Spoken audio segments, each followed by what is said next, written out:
be able to hear what we're saying. Well, I'll have to tell my audience. Yeah. So I've just hit record. So guys, if you are there, you can probably tell we're having some technical difficulty because we were trying to do Facebook and Instagram at the same time. We thought we were going to be clever, and it doesn't look like we're going to be able to do that. So can you guys see me? I know, Lisa, you've messaged and said, oh, is it happening? So I'm so sorry that we are late. Can you see us, guys? I'm trying. Can you see me, guys? Trying Can you see me? They should be able to see you, yeah. Oh, so they should, in Facebook now, they should be able to see exactly what we've got here on our Zoom screen. So I just want to be able to see it on my phone, just so that I can know for sure that we are actually live. So, guys, can you, oh, here we go. Yes, there we are. Hello, Rose. Hello, Lisa. You can see us. You thought you were going to have to watch the football with your husband, Lisa. No way. We don't want to do that. So look, thank you ever so much, guys. I mean, it's 8:15. So we advertised this for 8 o'clock UK time. So we are a little bit late. I'm sorry about that. It was my fault completely. So just before I introduce the lovely Francielle, I just want to just explain to you guys where this idea of having guest expert interviews came from. And it really came from a post that I put in the group a few weeks ago now, where we talked about how important live video is, how important from a sales perspective it is to connect with your audience. There is something about live video that you cannot achieve in any other way. And so I would love to have more guest experts. I would love to have more interviews done in the group that gives you guys an opportunity to just practice your video skills and have a go, because it's not until you have a go that you actually realize that you're probably better at it than you think. And I'm going to be honest, you know, I still hover my finger over the button going, oh, do I want to go live? I still get that. And yet I sit here smiling away, waving my arms in the air, looking like I'm enjoying it. And I am enjoying it. But just that 30 seconds before I hit go live, there is that pang of doubt. So, yeah, I would love to invite more people to be interviewed. So anyway, enough about that. Let me introduce the lovely Francielle. Hello, Francielle. Hello, my name is Francielle, and I am a copywriter, which means that I help people, entrepreneurs like you, to bring in more clients to your business through writing. I write all the persuasion things that you need to bring in that dream client to your business, and take your business to the next level. Fantastic. Well, thank you so much. I know there was quite a few people that were keen to watch me interview you. So not because they're anticipating the questions to be difficult, but to learn from you. Everybody wants to learn from you. So I'm going to ask you a few questions just to give us a little bit of a track to run on. But if you want to take us off on a bit of a tangent, then feel free to do that. Because what's important is that we get across all the key elements of how to write amazing copy that converts brilliant clients. Yeah. So first question is, what are the most common mistakes that you see people make with their content? Okay, so I'm talking to my Instagram live. So here was the question. What's the most common mistakes that I see people making on the copywriting? So first of all is writing. The first biggest mistake is writing to everyone, like not specifically speaking to a specific audience, just because, for example, because business is about serving someone with their needs and their problem. So if you don't know, if you're talking to everyone has different problems, and different things going on and different things they need help with. So if you are talking to lots of people at the same time, I don't think you show one specific audience or people, your dream clients, that you are gonna be the one to help them, because you're talking to so many people at the same time. So you need to talk to your specific dream clients and about their problem. You need to know the problem. So before that, you talk to them. Before you write, you need to get to know them. Like, you need to get to know their frustrations, what they fear, like, and because from there you can know like how to help.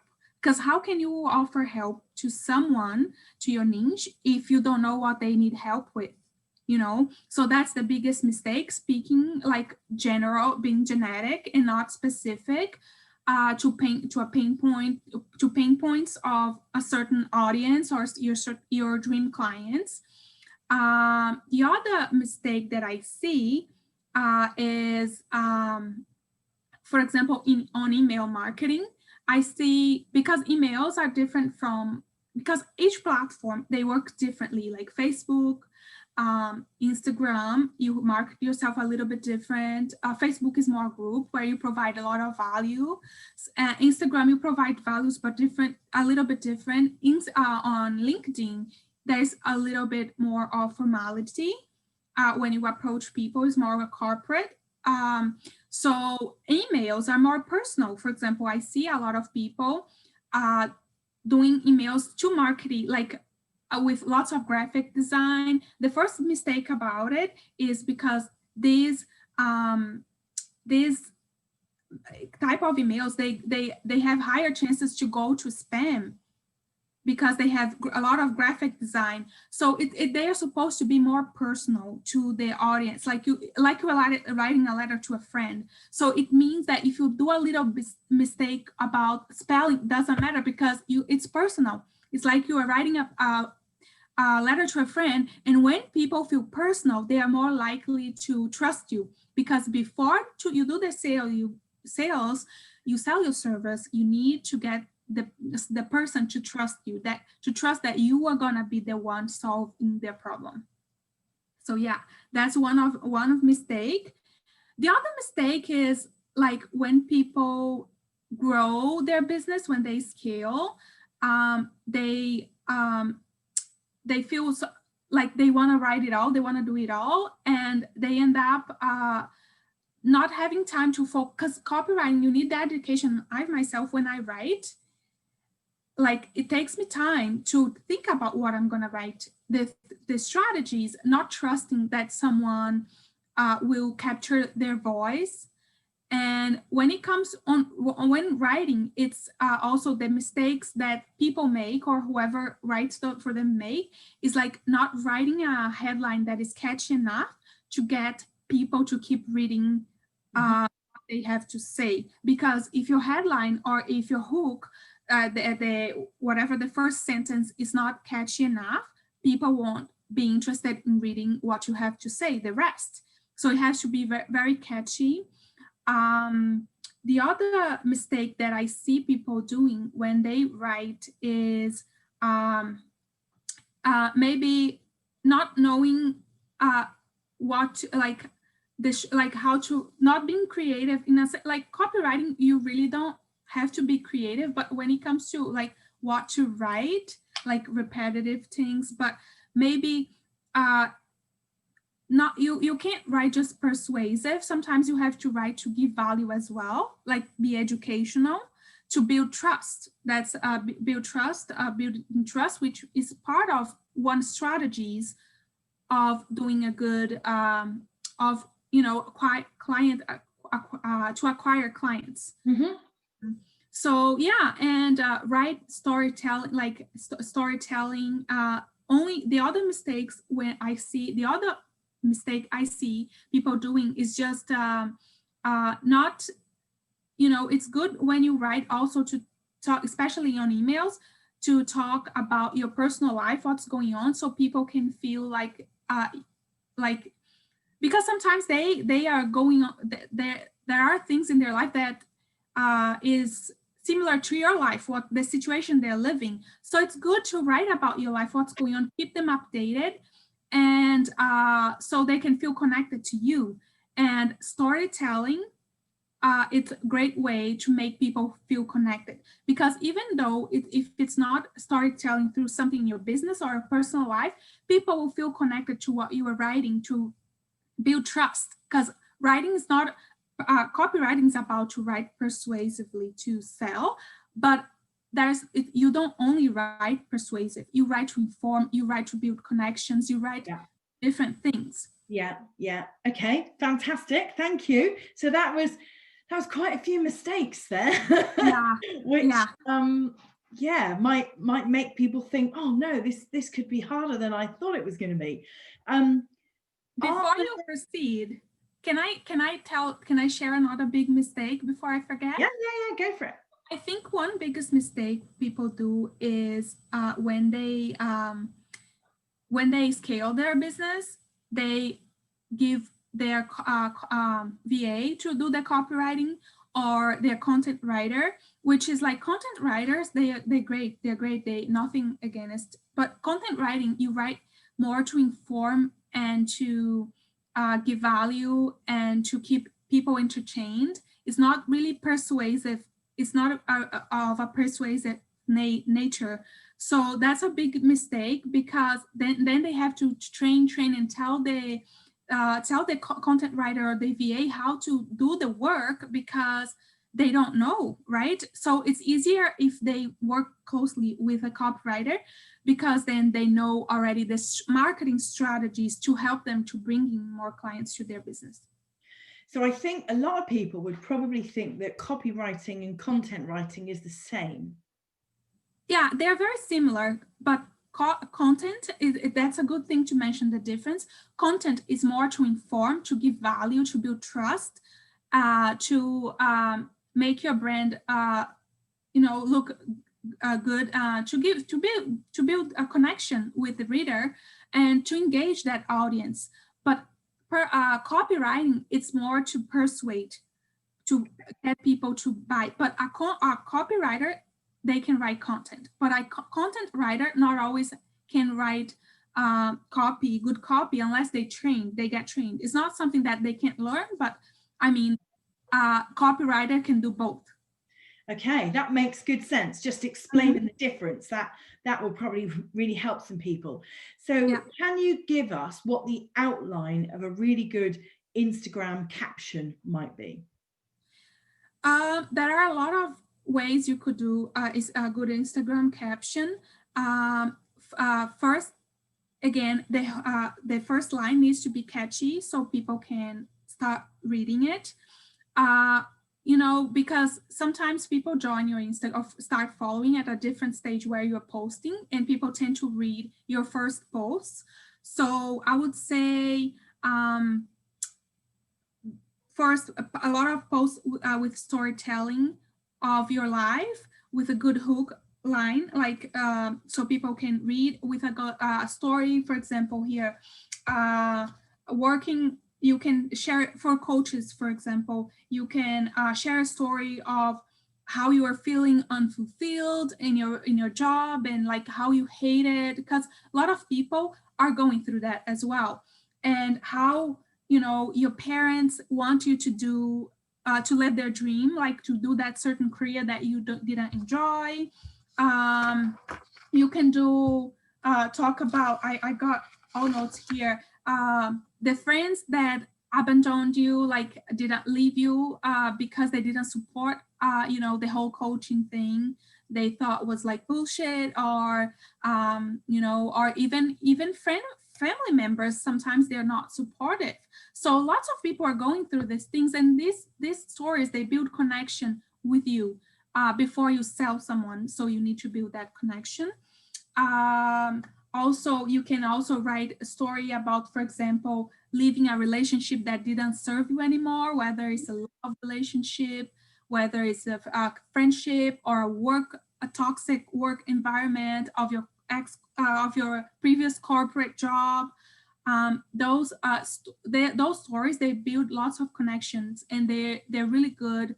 later on serve when you would do a call to action. So in all of those posts, you also need to try to end up with a call to action, Yeah. which that doesn't need to be very aggressive. Slowly you can transition that story into a call to action, calling those people that are going through the same things as you, to change their story as well, that show them that your situation was super hard and you made it happen by doing those certain things, and you are going to be the one to show you what to do to change that. Yeah. Okay, so I'm going to add in something that I would usually advise people, and I use a caption framework called ATTACK, which the A stands for attention. So you've got to get somebody's attention. So you're saying like that hook. The first T stands for today, which is that resonation piece, which is around how is somebody feeling like now. And then the second T is how they want to feel tomorrow. So grab their attention, Exactly. talk about today, talk about tomorrow. So you feel like this now, but you want to feel like this. Then the A is advice. So you give them some advice that's going to help them get there. And the C is call to action. So it's an attack, but with no K. I haven't thought of a K. So that when I'm trying to write captions, I follow that sort of process. Do you think that sounds okay? Yes, totally. You always have to talk about, because marketing and sales, like you always have to talk about like fears, their frustrations. Like, if you are a fitness coach, your dream client, they fear that they are gonna be with that same body, that they can't lose weight no matter what they do. They tried it all and nothing works. They fear that they're gonna be unhealthy, and their frustrations, they not looking good on that dress that they dream to wear, or they fear dying sooner because they are unhealthy.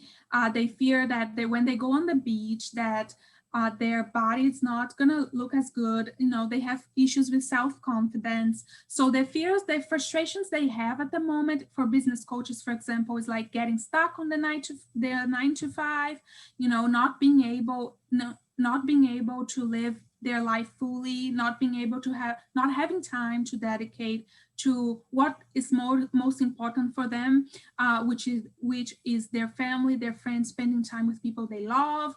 Then you talk about the aspirations, which you call, you have another name for that, but in summary, they are all the same things, like the aspirations, what makes them like want to change those situations, what makes them want to move on from the situation they are.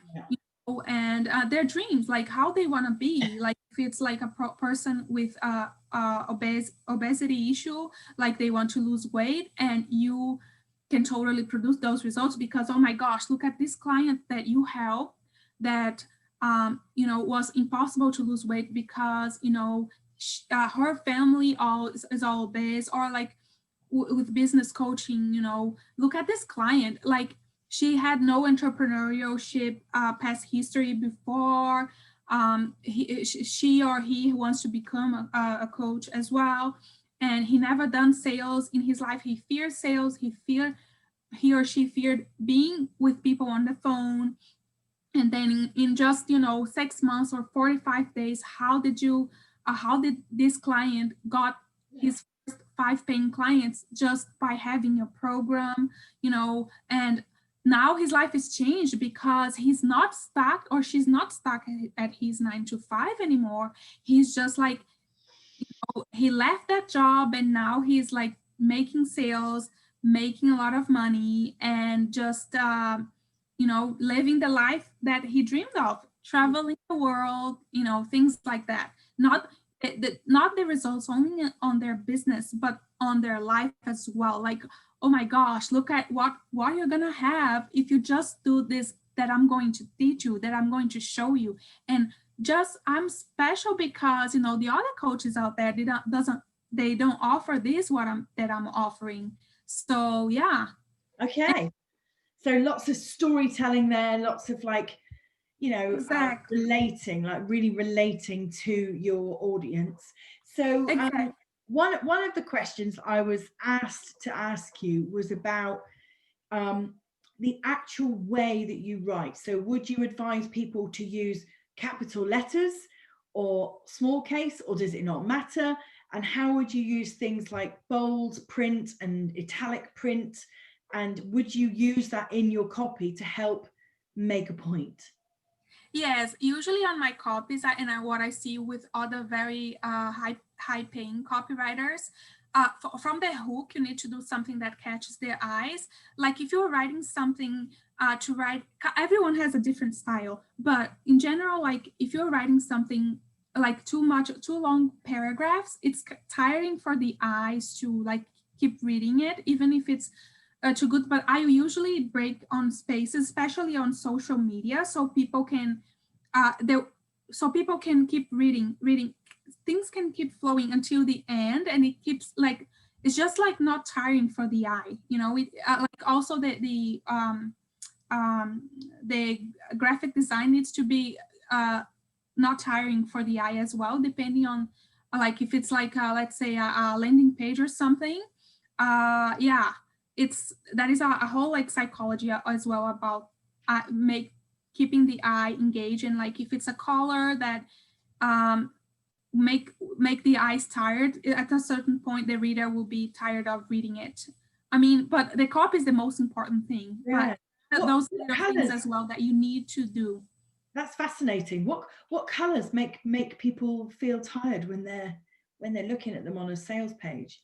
I don't understand a lot about uh sorry, about like graphic design and this psychology is specific, because usually when if I do a copy for my clients, I get the graphic designer get them to do the things, but usually strong colors get people more like interested. You can just see on like when you can look open different website pages, and you can see like which one is more interesting, that you the design is interesting, that you the color that keeps you there, your eyes there, it doesn't keep your eye tired very easily.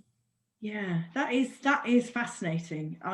I'd love to know more about like the color, because I love color. I'm sat here, Yeah, but I love, my company colors are like orange and bright, and I yeah, it love, has to be bright, something like that. But yeah, I have to that I can't forget to also mention is like what you are going to write. It depends, especially for example for email, you're going to write to your email list.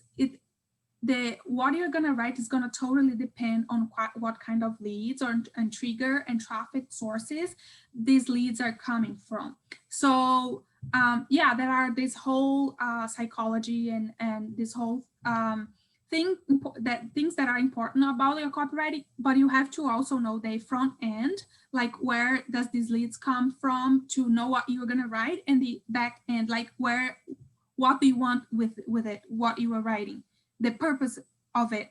And there's a lot of other things that you need to do also when you build, for example, email sequences or a website. When you write a web copy, you need to know, for example, what kind of buyers are you like appealing to. Like if you're appealing to the humanistic buyer, those kind of buyers, they require social proof.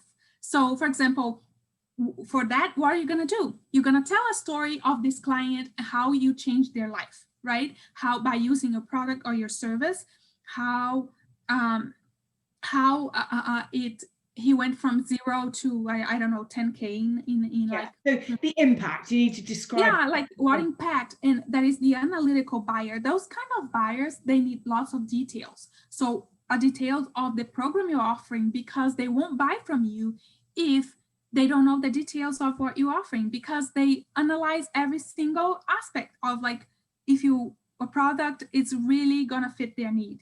You know Yeah, what I mean? And that is those impulsive buyers, and that's why you can do like you can address them, most of them all in one post or in one like website in or in one or in email sequence, like impulsive buyers, you set urgency and scarcity. You know, there are only certain spots by until Christmas. Only so those kind of buyers, they buy only with what if you put an urgency and scarcity on whatever you're writing. So a call to action and add a scarcity and urgency and with a call to action, and that doesn't need to be very aggressive. Also, there are other type of buyers that are they just will buy. They mostly will buy if they see influence or some sort of credibility or authority. If they don't feel that you have credibility or authority, they won't buy it from you. Mm-hmm. So you need to know what to say to build credibility and authority to sell to those kind of people. Yeah, that makes sense. Are there any words that are particularly good words to use or not good words to use? Good words to use. I have to think. I can't think of one right now, because sometimes writing, it's like you have to think what to write, and you write something doesn't feel good for this situation. I mean, call to actions, you know, book now, or like you could sell without being salesy as well. I would say not.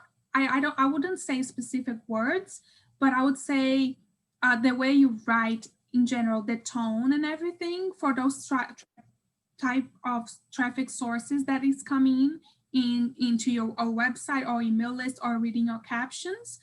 Yeah, they need to be appropriate, and yeah, I don't think I would say certain words, but there are certain, for sure, there are certain things. I would just say things that makes them read the first sentence like a great